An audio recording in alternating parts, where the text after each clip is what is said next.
दोस्तों, आज की इस वीडियो में हम आपको एक ऐसे भारतीय क्रांतिकारी के जीवन से रूबरू कराएंगे जो ब्रिटिश शासन काल में अंग्रेजों के खिलाफ लड़ते हुए शहीद हुए और जिन्होंने कभी भी जीवित ना पकड़े जाने की कसम खाई और मरते दम तक वो कभी जिंदा अंग्रेजों के हाथ गिरफ्तार नहीं हुए और अंत समय में उन्होंने अपने आप को गोली मार ली। हम ऐसे शहीद भारतीय क्रांतिकारी की बात कर रहे हैं जिनका नाम है चंद्रशेखर आजाद। दोस्तों, चंद्रशेखर आजाद एक भारतीय क्रांतिकारी थे जिन्हें हिंदुस्तान सोशलिस्ट रिपब्लिकन एसोसिएशन का मुख्य रणनीतिकार माना जाता था। वे भारत में ब्रिटिश औपनिवेशिक शासन के दौरान जन्मे थे। वे बड़े होकर क्रांतिकारी विचारों वाले एक देशभक्त युवक बने। छोटी उम्र से ही एक स्वतंत्र दिमाग वाले व्यक्ति, वो जल्द ही भारतीय राष्ट्रवादी आंदोलन में शामिल हो गए। वो सिर्फ 15 साल के थे जब उन्होंने गांधी के असहयोग आंदोलन में भाग लेने के लिए पहली बार पुलिस ने गिरफ्तार किया और उन्हें गंभीर रूप से पीटा गया था। समय के साथ अपने देश की आजादी के लिए लड़ने का उनका संकल्प कई गुना बढ़ गया और वे कट्टरपंथी हिंदुस्तान रिपब्लिकन एसोसिएशन में शामिल हो गए। उन्होंने ब्रिटिश राज के खिलाफ कई हिंसक विरोध प्रदर्शनों में भाग लिया और नवोदित क्रांतिकारी भगत सिंह के लिए एक प्रेरणा और संरक्षक के रूप में कार्य किया। HRA के संस्थापक राम प्रसाद बिस्मिल और 3 अन्य प्रमुख पार्टी नेताओं रोशन सिंह, राजेंद्र नाथ लाहिरी और अशफाक उल्लाह खान की मृत्यु के बाद आजाद ने हिंदुस्तान सोशलिस्ट रिपब्लिकन एसोसिएशन के नए नाम के तहत HRA को पुनर्गठित किया। अपनी क्रांतिकारी गतिविधियों के कारण वो ब्रिटिश पुलिस की नजर में एक अति वांछित व्यक्ति थे, लेकिन चंद्रशेखर आजाद कई सालों तक गिरफ्तारी से बचने में सफल रहे। वे कभी भी जीवित न पकड़े जाने के लिए कसम खा चुके थे और जब उन्होंने खुद को एक कॉमरेड द्वारा धोखा दिए जाने के बाद गिरफ्तार होने के कगार पर पाया तो उन्होंने खुद को गोली मारकर अपनी कसम पूरी की। दोस्तों, चंद्रशेखर आजाद का पूरा नाम चंद्रशेखर तिवारी था। उनका जन्म चंद्रशेखर तिवारी के रूप में 23 जुलाई 1906 को मध्य प्रदेश के वर्तमान अलीराजपुर जिले के भावरा गांव में हुआ था। उनके माता पिता सीताराम तिवारी और जागरानी देवी थी। उन्होंने तत्कालीन झाबुआ के आदिवासी भीलों से तीरंदाजी सीखी, एक ऐसा कौशल जो अंग्रेजों के खिलाफ सशस्त्र संघर्ष के दौरान उनकी बहुत मदद करेगा। उनकी मां की इच्छा थी कि वे एक ऐसे महान संस्कृत विद्वान बने और इस प्रकार उन्हें काशी विद्यापीठ बनारस भेजा गया था। वो एक छोटी उम्र से ही भारत के स्वतंत्रता संग्राम के प्रति बहुत भावुक थे। 1919 का जलियांवाला बाग नरसंहार, जिसमें ब्रिटिश सेना ने सैकड़ों निहत्थे नागरिकों को मार डाला और अमृतसर में हजारों को घायल कर दिया, उस किशोर लड़के को गुस्सा आ गया और उसे विश्वास हो गया कि अंग्रेजों के खिलाफ हिंसा का सहारा लेना बिल्कुल ठीक है। जब मोहनदास करमचंद गांधी ने असहयोग आंदोलन शुरू किया तब वे महज 15 साल के थे। वे आंदोलन में शामिल हुए और उनकी भागीदारी के लिए उन्हें गिरफ्तार कर लिया गया। जब ब्रिटिश अधिकारियों द्वारा उनका व्यक्तिगत विवरण मांगा गया तो उन्होंने अपना नाम आजाद द लिबरेटेड, अपने पिता का नाम स्वतंत्रता और अपने निवास स्थान को जेल बताया। उसी दिन से उन्हें चंद्रशेखर आजाद के नाम से जाना जाने लगा। 1922 में असहयोग आंदोलन को निलंबित कर दिया गया था। इसने आजाद को बहुत उत्तेजित किया, जिन्होंने इसके बाद विरोध के अधिक आक्रामक तरीके अपनाए।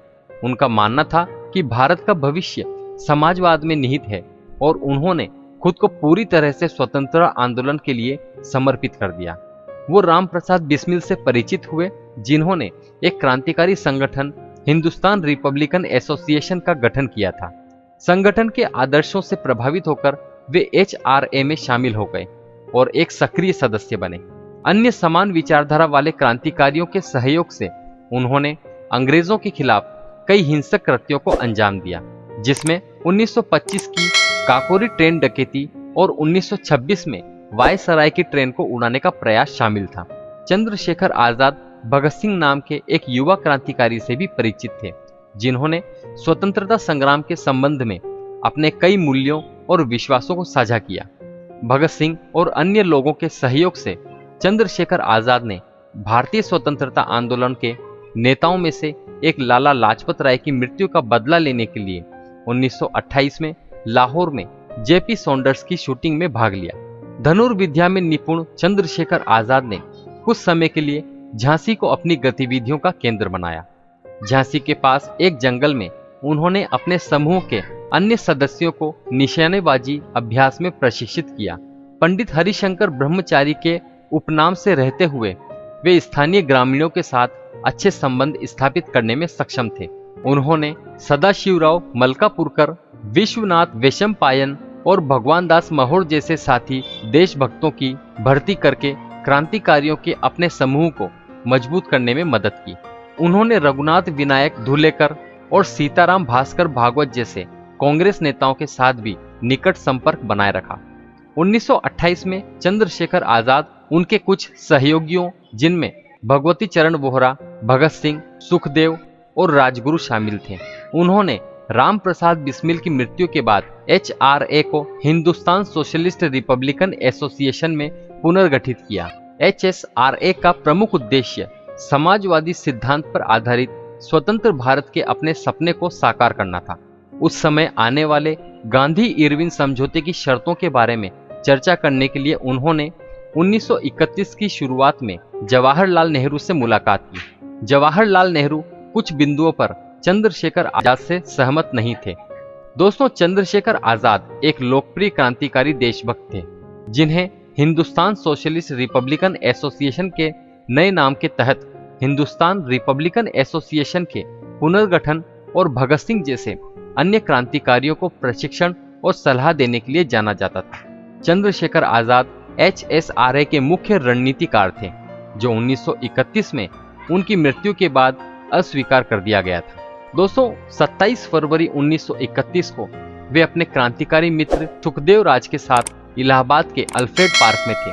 अचानक पुलिस ने उन्हें चारों तरफ से घेर लिया और मुठभेड़ शुरू हो गई। चंद्रशेखर आजाद ने 3 पुलिसकर्मियों की हत्या की, लेकिन अपना और सुखदेव का बचाव करने में वो बुरी तरह से घायल हो गए। अपनी गंभीर चोटों के बावजूद उन्होंने सुखदेव को भागने में मदद की। जब उन्होंने ये महसूस किया कि उनकी बंदूक में केवल एक गोली बची है और वो भागने की स्थिति में नहीं है, तो उन्होंने खुद को गोली मार ली और अपनी प्रतिज्ञा को पूरी की। चंद्रशेखर आजाद एक लोकप्रिय क्रांतिकारी व्यक्ति थे।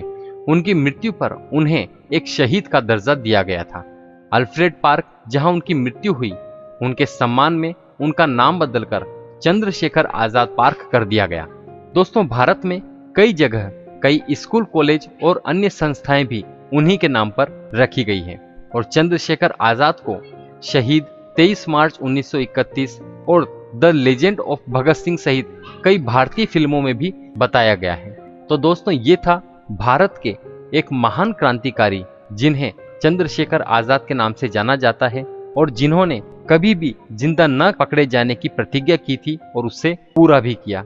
ऐसे शहीद को हम शत शत नमन करते हैं। जय हिंद।